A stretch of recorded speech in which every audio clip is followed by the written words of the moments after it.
What is up, watch fam? I am Christian, the curator of the Theo and Harris Watch Shop, and today we're going to begin a two-part conversation around investing in watches, specifically in military watches. And today, in part one, we're going to be laying the foundation, talking about the three different kinds of investors in watches, and talking about some historical examples of watches that maybe we should have anticipated were going to go the way they inevitably did. So let's get into it.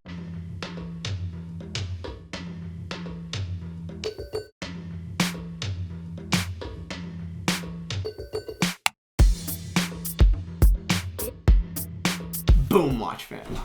Quick wristwatch check. I am wearing my Cartier Tank American, the only tank that just has not left the collection. I've owned so many. I'm so passionate about Cartier, and this certainly is not the most significant historically watch I've owned from the brand, but I just love it. I love quite a bit about it. I think that this watch is a lesson in sometimes the thing that you like is not the most popular or most collectible.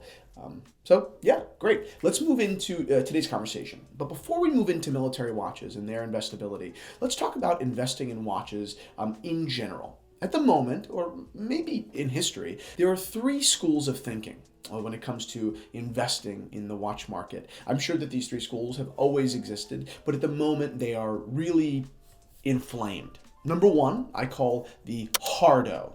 The guy that is completely driven by what he, or rather others, believe will increase in value in the coming weeks, months, and years. This painting here, I bought it 10 years ago for $60,000. I could sell it today for $600. The illusion has become real. Except they have none of the gecko charm. The Hardo usually doesn't have any interesting thoughts on watches and loses money far more often than he anticipated. He's an amateur with a pro bankroll and a big ego, and it just never works. Number two, the Sissy, the polar opposite. The collector that insists you mustn't ever consider future value, that you can never make money in watches.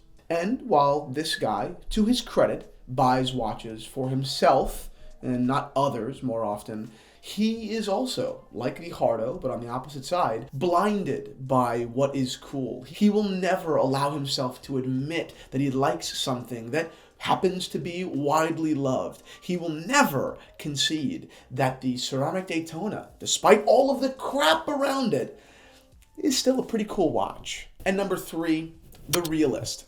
And this is a normal human being, the kind of guy you'd like to have a drink with. He buys for himself and he loves doing it.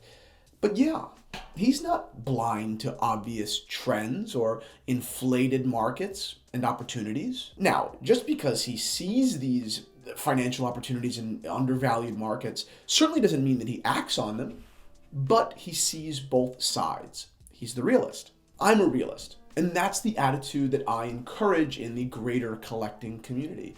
I buy watches that I love, watches that make me happy despite what anyone else thinks. But like any open-minded person that is pretty heavily entrenched in a market, I can't help but to see trends and possibly identify future movement. And that is what brings us to today's conversation. So, first question.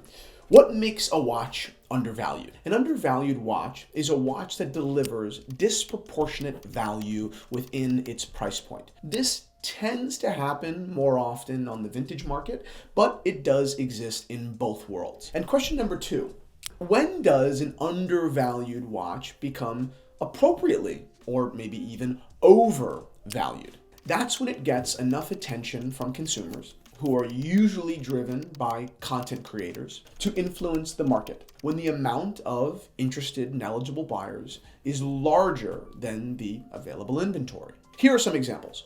Ralph Lauren's Slim Classique, our first. It was released in 2015. This was a 5.3 millimeter white gold piece, which was offered in 38 millimeters. The decoration on both the case and the dial was subtle, textured, and tasteful.